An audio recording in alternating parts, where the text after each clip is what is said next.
What's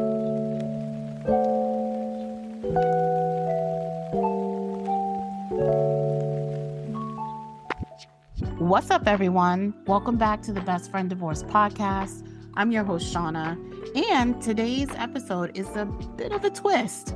We've been talking about friends and peers and how those best friends rupture, but what if your BFD is with, drumroll please, your mom, honey? Yup, you heard that right. Today, we have the pleasure of speaking with Sakari B, who hails from Florida, whoop, as she shares with us her experience in having to let go of her mother, who was also her BFD. She'll walk us through the rupture of losing a friend and a parent in one fell swoop. Naira Waid, the poet you've heard throughout Beyonce's Lemonade album, wrote one of the most profound pieces of poetry in her book, Salt. In it, she says, "Mothers are human who sometimes give birth to their pain instead of children." I want you to munch on that as Sakari shares her BFD story with us. Now, without further ado, let's get into our next episode of the Best Friend Divorce. My name is Sakari Baker. Greetings and I couldn't even get it out. And humble salutations. I am hailing all the way from Tallahassee, Florida, born and raised. Oop. You hear me? I am in the field of communications.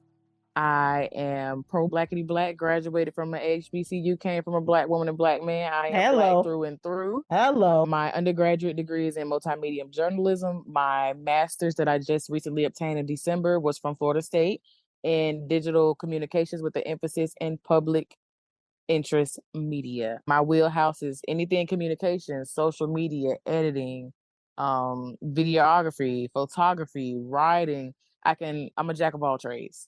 Hello. And I came here today through my mentor and cheer coach when I was in high school and now a friend. So yeah. Yeah. Welcome. We love having you. Thank you for being here. So what we like to do on this show is we like to check in with each other just to make sure that we're doing well. So let's check in. What color is your brain today and why? I want to say yellow. Okay. Because yellow is a happy color for me, but when I think yellow, I also think caution. And right now in my life currently, I'm navigating a lot of uncomfortable transitions and uncomfortable situations. So I still haven't let it steal my joy. I'm still happy. I'm still here. But now I'm looking at things through a different lens, a more critical lens. I'm moving with caution because I realize right now decisions that I am making are going to last a lifetime. They're going to set the tone for a lot of things that are coming in my near future. Okay. Yeah. I like that. For me, the color of my brain would be something similar to the television when it goes off the air at 3 a.m. That static? Like that, but right before the static, you get the Technicolor, Roy G. Biv, and some black and white. Like my brain has like all of this stuff going on that I'm like trying to process, but my ADHD is like, no, we don't want to process. And some of the things that I'm really excited about, which are some of those bright colors, often like they have a little bit of sadness to them, which is some of that, those shades of black, white, and gray. So it's just like trying to navigate that and get back to a regularly scheduled program where I feel like, all right, regulated, like we can think a little clearer now. You know? Yeah. So that would be my brain. Well, thank you for participating in the check-in. So talk to us a little bit about your best friend divorce.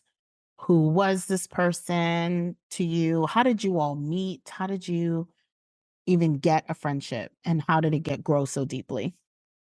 So my take on the best friend divorce is probably a little different than previous guests on the podcast. My best friend divorce was my mom. So there was not necessarily a meeting or she birthed me. Right.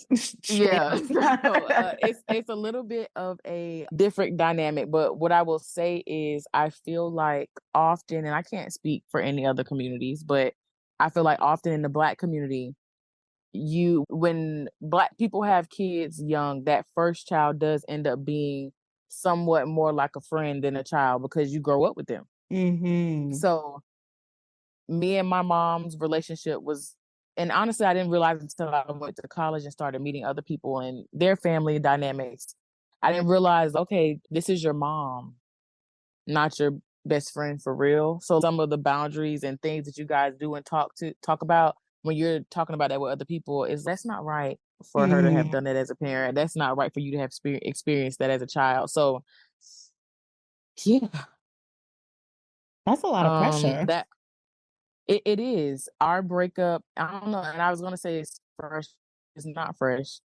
I would say it happened after I had my son, and my son is now 2. So I would say maybe like January, February of 2022, because I had him Mhm. in December of 2021. Mm. And we've had interactions in the meantime, in between time.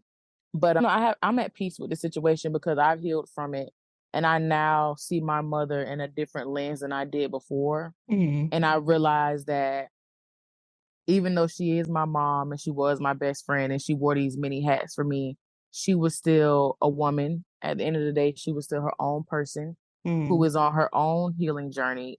And that's something I can't help her with. That's something she has to do on her own. So I Mhm. had to just learn to be okay with that situation, okay with how it is and how it turned out, and just recognize the fact that I don't blame her for anything that transpired. She just has a lot of healing to do and a Mhm. lot of stuff she needs to figure out for herself. As did Mm. I at the time, and as do I still at the time. So, Mhm.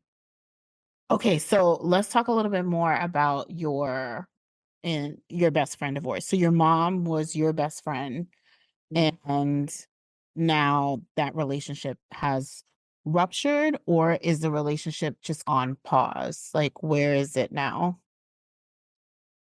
And I don't, I can't honestly say Hmm. because I would be lying if I said at times I don't still wish that she was around like how she used to be, and I miss your mom, especially like going navigating some of these transitions that I've been going through as a woman, like motherhood and just Hmm. relationships and that type of stuff. But I don't know.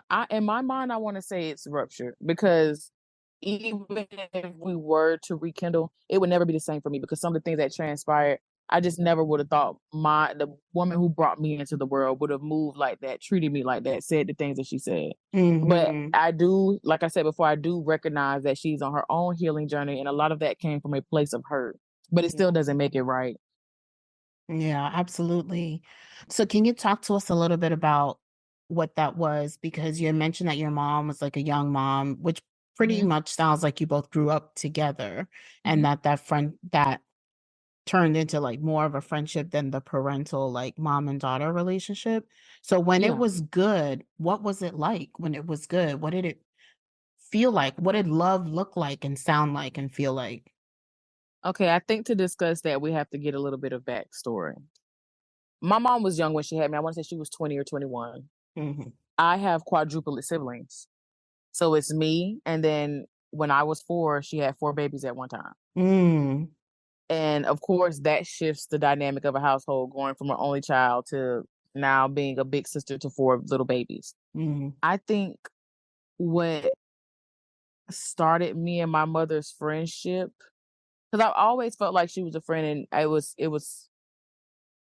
and I don't know if I wanna call it this, but I wanna say like a form of manipulation because I was young. So Mhm. my dad has always been active. And the narrative to me growing up was, oh, well, he doesn't deal with you because he doesn't want to deal with you. And he's not around because he doesn't want to be. But one thing about my dad, he was going to send the funds. If he wasn't Mhm. there physically, he was going to send the coins, even outside of child support. Mhm. But the older I got, I started to notice, like, you know what? I think my dad keeps his distance because of how you act and the things that you do to antagonize him. Mhm. So being younger, it was like I said before, your dad doesn't want to be here. If he wanted to, he would. A form of manipulation. So I almost felt like she was all that I had. So that creates another level of attachment and layers to that relationship that we now have. Mhm. And just seeing her, was married to my sibling's father, and just watching her navigate that that unhealthy relationship and go through the things that she went through. Like my mom, she was depressed at one time and shaved off her eyebrows, shaved her head, plucked her eyelashes. Like I seen her go through a lot of things. And Mm. being that I was the oldest, I had a certain responsibility that everybody else didn't have. And I was privy to certain information that I don't feel like I should have been at that age. So it made me grow up and feel like I was responsible for things that shouldn't have been on a child's plate. When you say at that age, what age are you talking about? I would say it started maybe around late elementary school, middle school, early middle school. Mhm. Because as a child, Yeah. you know when something is off. Well, I can't speak of everybody, but one thing about it, and teacher show, I've always known how to read a room. You know Mhm. when the energy is off. You know when something isn't right. You know when someone is being mistreated. And even I faced some mistreatment from my siblings' father's family. And at the time, that was our family because they were married. But anywho, back to the subject at hand, I ended up having to be there for my mom in a way that was a lot for me as a child. Mm. She had friends, but as humans, when you go through certain things, it's embarrassing. Mhm. And you don't know if you feel comfortable enough to talk to people outside of your household about those things. And once I hit the teenage years and my mom realized like she's developed years past what she should be as far as maturity, she started pouring into me and letting me know more things, which kind of altered my brain chemistry. But I Mm. think the more that you grow as a person and you learn about different relationships in your life and different dynamics, you can start to see things for what it was. And honestly, looking back on it, a lot of times my mom was the problem. But Mm. back then, that was my mama, and I was gonna stick beside her, 10 toes, right or Mm. wrong. And once I started taking, looking at situations like, okay, think about if this wasn't your mom, how would that make you feel? I realized, you know what? This is fucked up. Mhm. And once I got pregnant, I did some reflecting because at the time I wasn't, well, previously before that, I had in college, I had fell out with both of my parents. So I wasn't talking to either of them. Mhm. And when I found out I was pregnant, my main thing was I want to break generational curses. Now, at this point, I know I'm not going to break them all, but it's certain things that are going to stop right here with Mm. my kid. And my mom, I don't feel like she respected that. Yeah. I had to let her know this is my life. I'm an adult. I'm Mhm. gonna do what's best that I feel like is for me and now my family that I've created. Mhm. And you're just gonna have to be okay with that. And she decided she was not, and she did not want to deal with that. And I said, well, you have every right to have that to make that decision for yourself. And we haven't really talked since. And I wanna make sure I'm following this correctly. So you grew up with your mom, but it also low key felt like there is this piece of manipulation, I think you called it, where you being Mm-hmm. isolated and dependent on your mom in ways that Mm-hmm. are like more than I think usual for you at the time, now looking back. Mm-hmm. And oh, as you grew up, you began to realize, oh, wait a minute, I might not be the problem, or this relationship or the life, the world might not be the Mm-hmm. problem. It's my mom that's actually the problem. And Mm-hmm. so, but you being faithful and loyal and true, like sticking to mom, staying by her side no matter what. And at the same time, the price of that was also bearing the burden of things that you felt like you really shouldn't have known at that time. Yeah. And did you feel like you had an opportunity to be a kid, or did you have to grow up much faster? I felt like I had to grow up much faster. And I feel like I did have opportunities to be a kid or Mm. like moments. Mhm. But she had quadrupled kids. She ended up having a husband that honestly wasn't worth a damn to us Mm. or her. So once he left and you have 4 babies and you're by yourself, I did have to take on a certain level of responsibility that I don't feel like I should have been responsible for at the age that I was. Mhm. And so would you say that in this kind of transition, there's a lot of pieces that we're getting, right? Like first it was you Mhm. and mom, now it's you, mom, and 4 babies and a husband, and then the husband is gone. So like through all of these different levels of transitions with your mom, what was the love that was sustaining you through it all? I felt like my mom had my back right or wrong. Mhm. And at the time, I felt like it was unconditional love when I was younger, but the older I got and I learned about love, and I got to see how my friends interacted with their parents. And as you're growing up and how you have friends and you go to sleep over at people's house and you just see how other people's houses function, it made me realize like my mom's love is not as unconditional as I thought it was. It is conditional and it is based on a few things, because when you're not doing what she wants you to do, when you're not being who she requires or playing the role she needs you to play, you don't feel that same love. What was one example that made that very clear for you that you saw at your friend's house and then compared it to home and you were like what was your aha moment? I don't know if there was ever one specific moment that I could think of off the top of my head, but both of my best friends, I have a best friend named Joya. Joya, she has a blended family, so she has a stepdad. And just watching her family and being around them so much, how close knit they were, and it really felt like a tribe. And once I was a part of it, how they showed up for me in ways, even to this day, that sometimes my own family don't show up for me for. It was an eye opener for me, and I realized like, okay, when I'm being chastised as a child, my mom would do the silent treatment. She would act like you weren't even there. She wouldn't acknowledge you. You would talk to her, she wouldn't speak. She would purposely isolate you. And with my friend Joya, her mom she was a teacher. She's an educator. So she was really big on, okay, we're having an issue right now, but we're going to discuss it. I'm upset with you because of XYZ. Why would you do XYZ? Let's get this out there so there's not this tension in the room or this unspoken, like this elephant. My mom is very passive aggressive. And once I started being exposed to other household dynamics, I was like, that's not right, because I think her whole thing was she wanted us to respect us, but we respected her out of fear. And that creates an unhealthy balance and relationship and a child parent dynamic as well. Because the older you get, it's like you need to talk to your parents about certain things, and your parents need to talk to you about certain things, because you're navigating life and, going through your own little trials and tribulations. And when it came to certain stuff, I didn't feel comfortable talking about it. And it had gotten to a point where it's okay, she treats me like a homegirl. We talking about your business, and I know all the grown folks tea. I feel like I can talk about mine, but even in that, it shouldn't have been like that. So would you say, looking back, that you were your mom's best friend, but was she yours? I think at a point in time she was. What was that point I, in time like? when she was my best friend, Mhm. there was nothing I wouldn't tell my mom. When I say nothing, and I don't know what kind of podcast this is, so tell me if I'm doing too much. No. But All parts of when you are I welcome here. when I say there was nothing, I could call my mom and be like, "Girl, I just got some fire dig. Girl, let me tell you about it."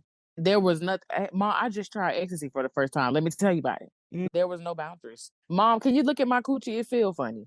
I think I cut myself when I was shaving. There were no boundaries, and to a certain extent, that is good to have that type of open relationship with your parent. But I do also feel like there are certain things about your parent you should just not know, or they should not expose you to. And there's certain things in your life, especially with relationships, like you have to think about it. Your parents, your tribe, whoever is not going to be as forgiving as you are. So there are certain boundaries that need to be set in place that were just never healthily put in place. And so when you're in this place where you're like, there's nothing I wouldn't share with my mom, were you an adult by that point? Like, how old would you Yeah, say you were? You were an adult by that point. yeah. I was 17, about to be 18. Okay. So young adulthood, you've reached a point where you're comfortable enough to share all this stuff with your mom about your own life. And even though I think, as you mentioned, it doesn't have boundaries, there's some equilibrium to it because now you Mm-hmm. both are sharing together. When did it become too much? Mm. I think it became through too much when I started going through, well, really when I went to college, because that was the first time we had been without each other Mm, for that long.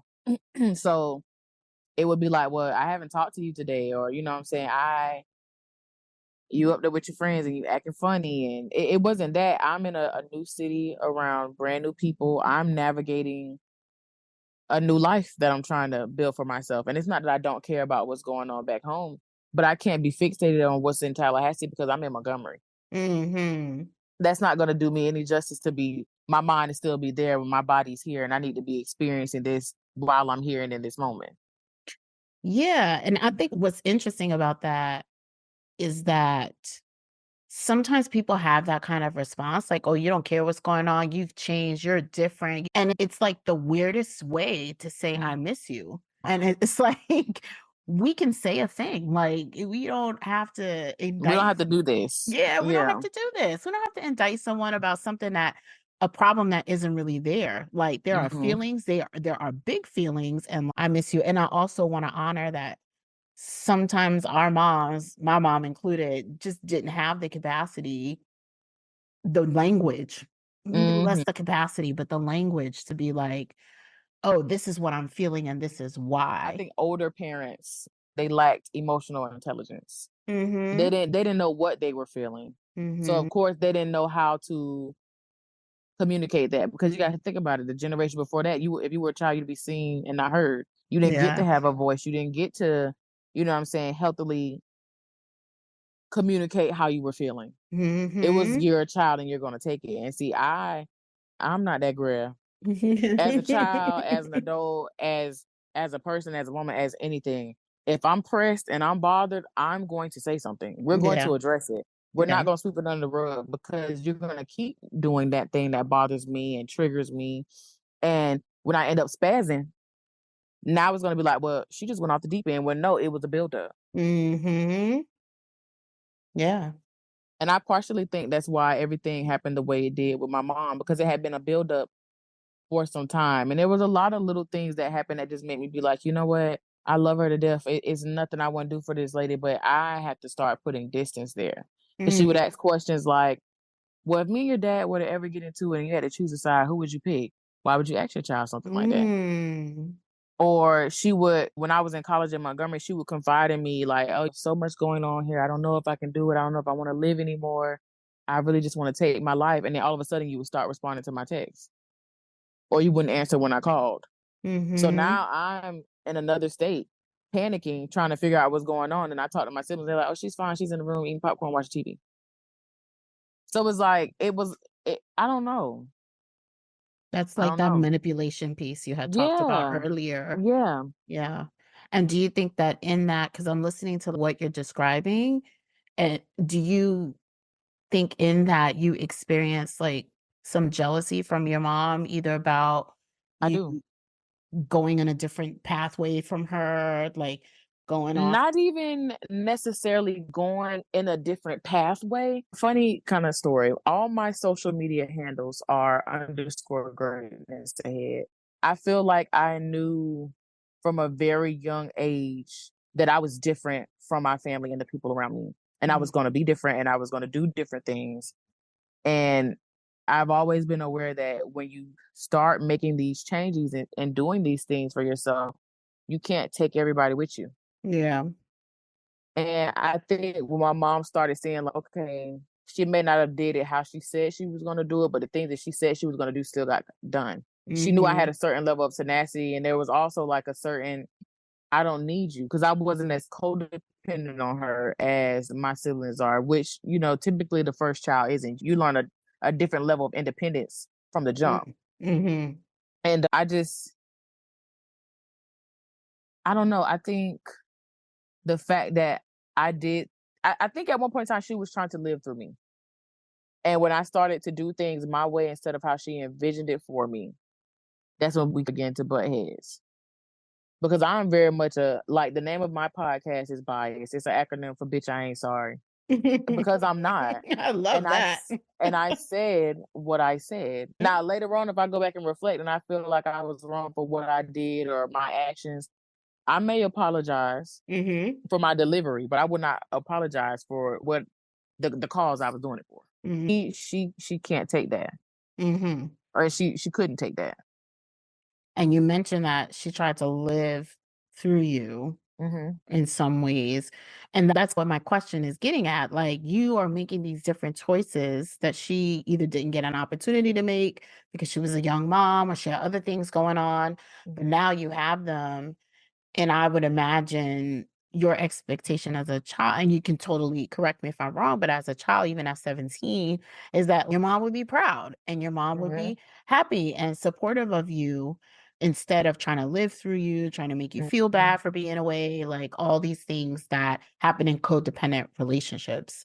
And it's not that I didn't feel like she was happy for me with some of the things that happened. It Yeah. would be like, I'm happy, but Mm.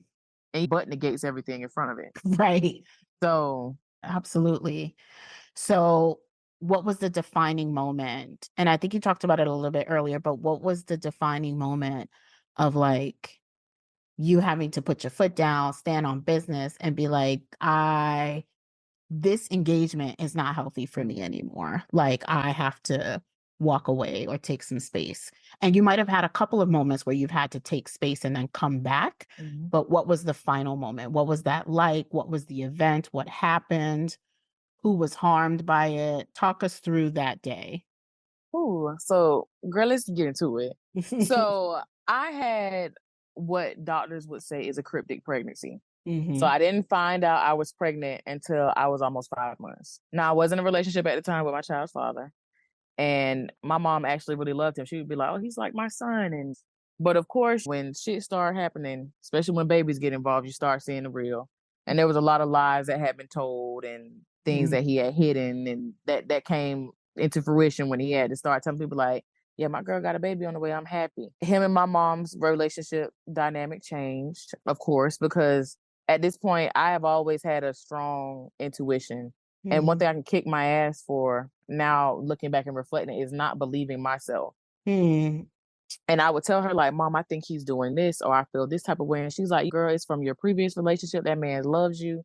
It's not that. Just trust him. And then for in the end, for me to be right, that triggered her in a way, which Mm. made her lash out at him. And I am very much, I was so headstrong on like, if I can work it out and forgive, I would want to be with my child's father because I want my child to grow up in a two-parent household. I have friends who've grown up in a two-parent household, and I see the difference. Mm. We went through whatever we went through when I was pregnant. Even that journey within itself, I had considered an abortion at one point in time. She wanted me to get an abortion.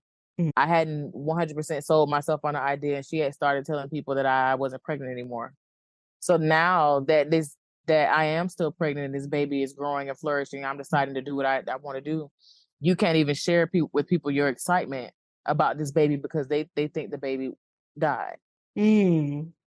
So that was one layer, but honestly, it was just all the shit that I went through with my, and not to blame him, but a lot of the shit that I went through with my child's father Mhm. and the situations that surrounded my pregnancy. She thought that was going to be her moment to control me. Like, oh, he doesn't need to be involved. It's no need for his family to be around because you have me. And I was Mhm. like, no, that's not what we're going to do. Because at the end of the day, this baby didn't do anything. You know what I Right. mean? The animosity and pressure I have or had at the time was with his father. And even with that being said, I'm not going to take away his right to be a father. Because just because you've been a shitty person to me doesn't necessarily mean you're going to be a shitty dad. Mhm. That might just mean we're not, you know what I'm saying? We're not compatible, and or this is not our season. Sure. Anywho, we ended up getting back together. I had the baby. There was tension at the hospital because his mom ended up showing up there. And when she came, I went into active labor. It's time to push. Mm. And she wanted me in that moment to tell them, oh, she needs to leave. But do you think I give a damn about who is in this room at this point? Right. I could care less. Right. Get this baby out of me. And even after that, I don't know, she just changed and she would make certain remarks during my relationship, like during my pregnancy, and be like, well, I don't want to get close to this baby because I don't feel like I'm going to have a relationship with it. I don't feel like a grandma. I don't feel any attachment to the child. And it's like the baby's not even here yet. You're not even giving the relationship that isn't damn here a fighting chance to even Mm. begin to grow and flourish. Mhm. But anyway, like I was saying, I had the baby. Me and my child's father ended up deciding we wanted to work on it and be together. There was one-sided beef between her and his mother. And of course, after you have a baby, everybody wants to be around the baby, especially when this is the first grandchild from the firstborns Mm. on both sides of the family. Yeah. And I'm not going to keep anybody from loving on my child. This is their family too. Mhm. And the situation that kind of made everything come to a head and bust for me personally. Okay, it's one thing for you to talk shit to me about his mama Mm. or his family, because that's just us talking. And I know how you are. You got to get it off. And I hate to say it, but mom is very much a negative Nancy. So Mm. she's going to highlight the bad before the good. But Mhm. there was a situation where his mom had, or she thought his mom had showed up to our house unannounced. When the whole time I knew she was coming, I just didn't know when, and his phone had died and he was at work. So when she showed up and she brought things and whatever the case may be, immediately my mom's body language changed and she was rude and standoffish to her. Now, I love my baby daddy mama to death. She's really stepped in and been like a maternal figure to me. But she's very much, I don't give a fuck. I don't care. So I could tell she was not bothered, but I know she sensed it. And when he got home, I think his mom was still there or something. I can't exactly remember what happened.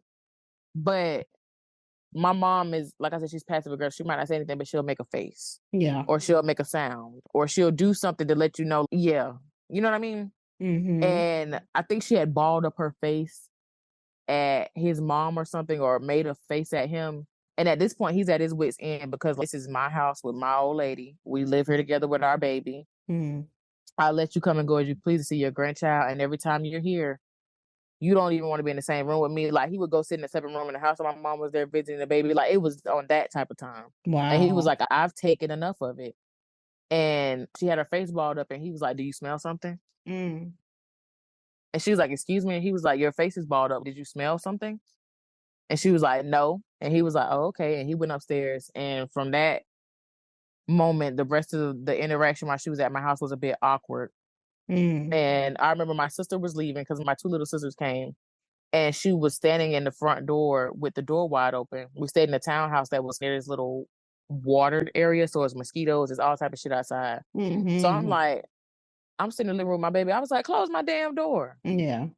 So she closed the door. She left. My mom ended up texting me and was like, oh, your sister is crying and upset. She really feels a way about what you said and how you did it. And I was like, okay, I'll apologize to her. It wasn't like that. But why the hell would you stand at my front door with the door wide open?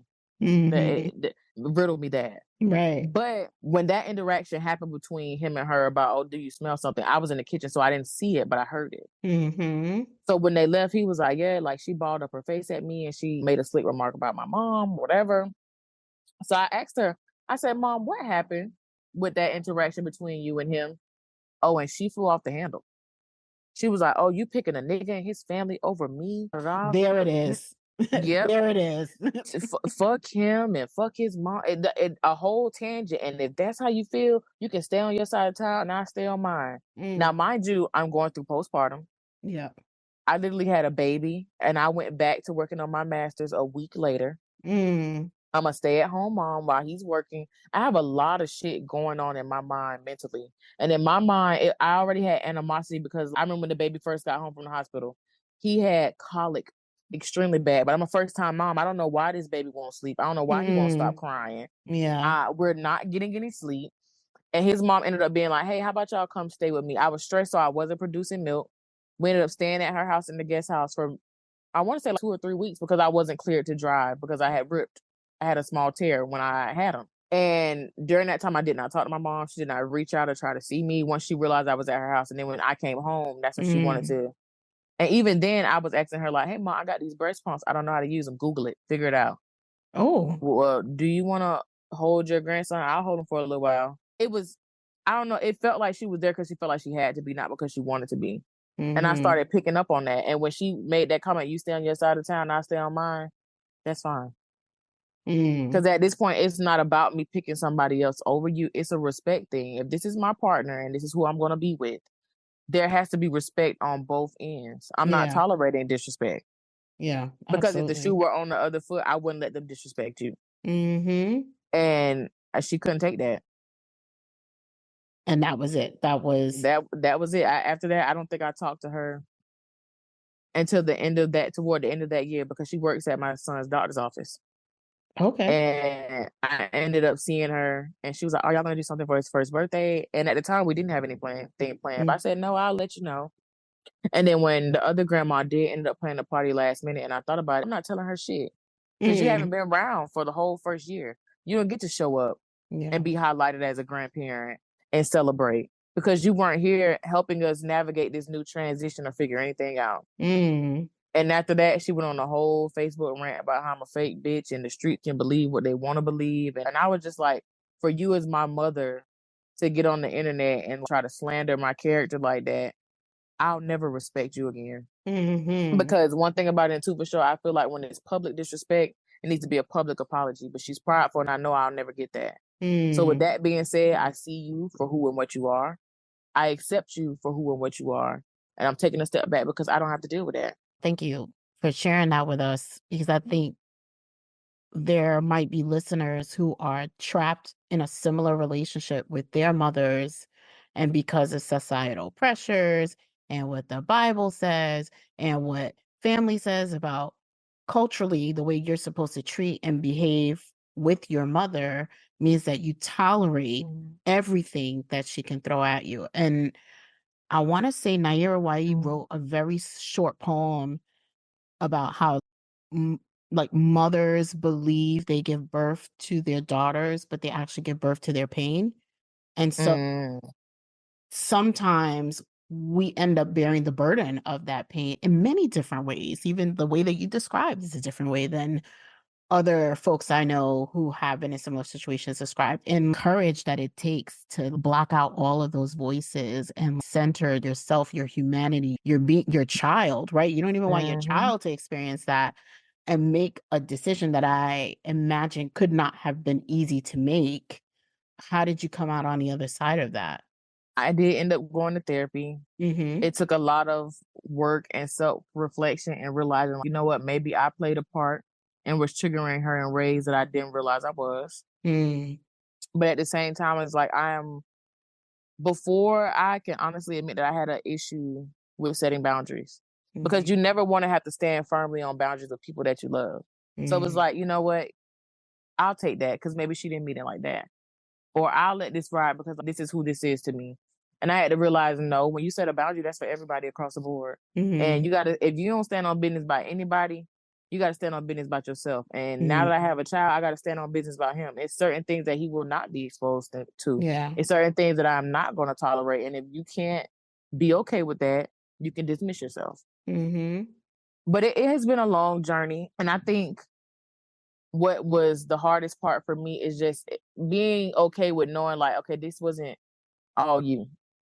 Yeah. You have to accept her for who she is. And even just recently, I had a reading. Somebody gave me like a spiritual reading, a prophecy, prophesied it over me, whatever you want to call it. And she was like, there are so many blessings on the way. It's you have so much in you that is struggling to grow into fruition and be what it really needs to be, because you haven't let your mom know that you forgave her. Like, you've apologized and you were okay with whether she accepted your apology or not because you did it. But you need to let her know that you forgive her. And that's the last step to really letting go and releasing. Yeah. So that she knows in her heart of hearts, there's no animosity there, and everything that you're making up in your head is you. And recently, Easter, I text her and I was like, hey, Mom, I hope this finds you well. Happy Easter, whatever the case may be. Actually, I'll read it to you. I said, hey, this is Sakari. I hope all is well. I just feel like I needed to reach out to you. If you decide you don't want to read this message, that's fine. But I felt the need to let you know that I forgive you. I forgive you for everything that you did and even the things that you feel like you didn't do. I don't wish you any bad. I don't harbor any hate in my heart towards you, and I still love you. If you feel like I have wronged you, I apologize, and I hope you find it in your heart one day to forgive me. Happy Easter. I hope you enjoy the rest of your day. She never responded. How did that make you feel? And the person who prophesied it over me, they told me, like, you're going to have to be okay with that. Because she's on her own trajectory. She's on her own healing journey. And I know my mom well enough to know that I knew I wasn't going to get a response, but I feel like I did my part. How did it make you feel to not get a response? It always hurts to feel like you're not being accepted by your parents, or like your love is being rejected. But I had already gone into that situation mentally knowing that she's probably not going to respond. She's probably not going to say anything. Like I told you before, when she's upset, she doesn't communicate. She eggs you. You get the silent treatment. So that was something I was already prepared for. But now I have peace knowing that I let her know and I spoke my piece. And I did it in a way that I'm okay with and I'm respectful. Because just being for real, like I said, I don't know if you're into astrology. I am. But I'm a Pisces with a Virgo rising and a Sagittarius moon. Oh, I You know, have a Sag moon. that Sag moon, it controls your emotions, and I really fight and struggle not to choose violence, because I feel like a lot of times when I have let people wrong me or do me away, I should have ate your ass. Do you hear me? I should have ate your ass up. Yeah. But at the end of the day, that's not going to make me feel any better. And it's not going to do anything but further upset you. And I'm just at the point where if it's not going to end up being something that is constructive to me, it's no point of me even doing all that. Because at the end of the day, you are who you are, and what you've done to me, you're going to do to somebody else. Because you're not healed. It's going to be a never-ending cycle.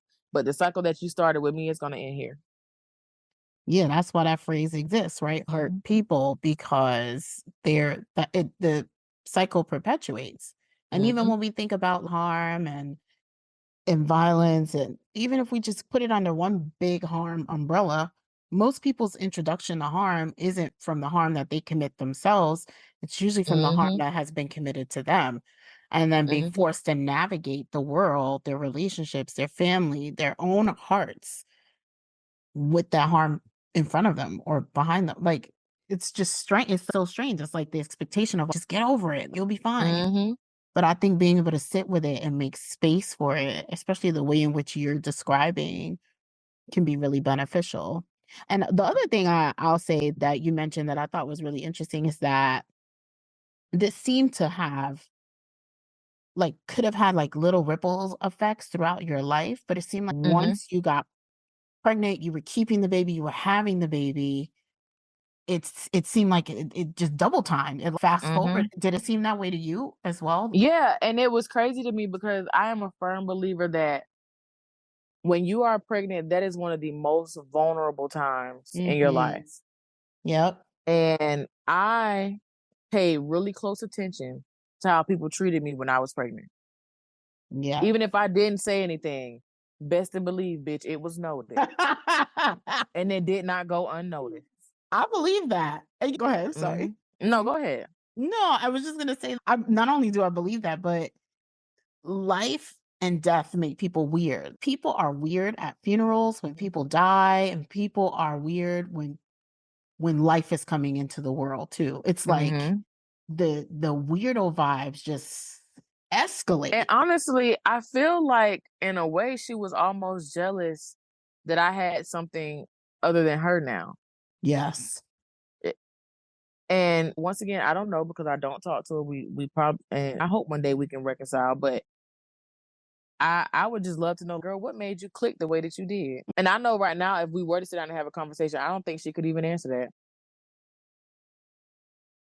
Well, pregnancy brings up, and I even remember this for myself, like pregnancy brings up a lot of your own mommy issues and other people's mommy issues. And then they respond in kind. I would be curious about your mother's relationship with your grandmother and what that was like and how that informs how she is with you or not anymore. I don't, and of course, I know about their relationship, but I only know about it from one side because I've never really talked to my grandma about it. But she feels like she was the black sheep child. She felt like my aunt was the favorite, and she was wrong in a lot of ways, and that her dad was her real parent, was her favorite. And when he passed, she felt like she didn't really have a parent anymore. Even like how she treats my grandmother now, it's not a mother. Some of the things that she does and say to my grandmother, I would never, even mad at my mama, I would never disrespect her in that way. Yeah. And I told you, I believe that I like to choose violence. So when I feel disrespected, I get disrespectful. But it's interesting to see how she operates with her own mom. And don't get me wrong, my grandma's not innocent. She's a Gemini. She's a hellraiser. Oh boy. So it's Say interesting less. to see. Yeah, it's interesting to see both of their growth and transition into in their own relationship. Yeah. Versus like how they are now. Yeah. And now that you have taken us through the journey of your own healing journey, things that you had to work on and probably are still working on, I would love it if you could help close us out with some words of advice or encouragement you have for other people or your younger self or folks who are going through something similar right now who feel stuck. First and foremost, if we're gonna be anything, we need to be fucking for real and we need to be accountable. A lot of the times, the situations that you have allowed and the situations that you have been in, or how people have wronged you, played a part because there was a lack of boundaries. So I know for me, a lot of the times I wouldn't say anything, not just to my mom, but in other relationships that ended up coming to an end, I wouldn't say anything because I didn't want to hurt their feelings. Right. But it does nobody any good if you're sitting here hurt and they don't know it. Because they're going to keep doing that same thing to hurt you, and it's going to develop a certain level of resentment, which is going to breed a whole nother issue, a whole nother host of issues. Yep. But as far as like encouragement and advice, one thing I really want to stress is I don't believe in the golden rule. I don't do unto others as I want done to me. Because everybody perceives things differently. I treat people how they want to be treated, and I want you to treat me how I want to be treated. Okay. And there's a certain level of respect that you have for someone when you do that. You have to give somebody the space to be them. And once again, once you are in the point of your life where you're healed, you know your triggers, you know your shortcomings and your downfalls, and you have to accept people for what they are and what you know, because they are going through their own issues and own healing journey as well. So I think just being cognizant of the fact that even if they wronged you and you feel like you're going through it and whatever the case may be, they're fighting their own silent battle. Totally. And I think that's what a lot of people don't think about when you're navigating relationships, going through transitions, and just growing. Because honestly, I feel like what happened was my mom expected me, and not just my mom, even in other relationships that I've been in, like and currently with my child's father, you expect me to be the person that you met when we first met. And that's not realistic. As people and in relationships involving love, you change and grow every day, even if it's a small change. To be in love and to say you love someone, you have to wake up every day and make the cognizant decision to love whoever or whatever version of that person you get that day. Yeah. Absolutely. And if you're not capable of doing that, there needs to be a healthy boundary set where you love them from a distance. When it's a parent, there's a there's a power piece, a power analysis there that can't also be ignored. And I think some of the advice that you're offering is going to be really helpful for some of our listeners who feel stuck in that power dynamic with a parent, like they just can't let go because it's so bad. But you better let that shit go. If it's not serving you, you got to let it go, and it's okay. It's and I think, you know, Black people love to say blood is thicker than water. Blood is all you got. And I hate to say it, I hope I don't sound ridiculous, but I feel like some of the strongest members of my tribe are people who don't share the same lineage as me. Family by choice is a thing. Yeah, that is a thing. For the listeners out there, do with that information what you will, but I've spoken my piece on it. And we appreciate you for that as well. So thank you for joining us today and sharing a little bit of a different twist to like your best friend divorce and what that has meant for you and the challenges, the struggles that you've had to navigate, but also the healing. And I believe the advice that you've offered some of our listeners is not only valuable, but should give folks something to really chew on in terms of deciding if they're going to cut away the relationship or take a step back from the relationship or continue to experience harm in the face of respectability politics. So thank you. Thank you for giving me the opportunity to get on your platform and have a space to be vulnerable and safe. Because I think this is the first time I've ever, well, no, not spoken about it out loud, but just spoken about it in this setting in the way that I have been able to speak about it. So thank you for that.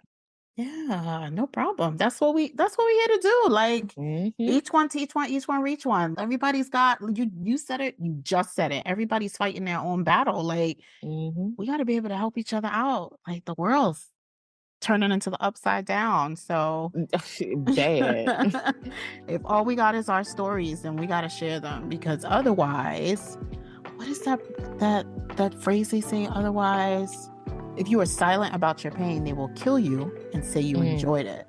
Yeah, there you go. That's what Zora Neale Hurston said. So thank you again, Sakari, for your energy, your thought. You are a whole vibe and everything more. And thank you. And your story, we honor it deeply here at The Best Friend Divorce. So thank you. Thank you.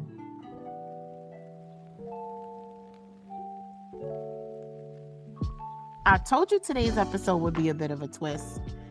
From my own experience, though, I deeply understand the pain in choosing to sever such an intense and important familial bond, especially under the pressure to maintain society's bitch-ass standards around preserving mothers and daughters. But we all do the best with what we have, even if that means letting someone go to make room for healing and whatever else comes through that's better. As per usual, we want to hear from you too. What part of Sakari's story did you resonate most with? Have you had to separate yourself from a family member who is also your BFF? Sound off via email or voice note at bfdpod@gmail.com. Feel free to drop words of encouragement, shout outs, or just kind notes to our guests. I'm sure they love that. You can also catch us on all social spaces at BF Divorce Pod. We're on IG, we're on X, we're Twitter. We're also on TikTok, which we love. As always, thank you for being here and listening. We hope you'll join us for our next episode where we explore a BFD that's had to face the pressure of transitioning through power dynamics in the workplace.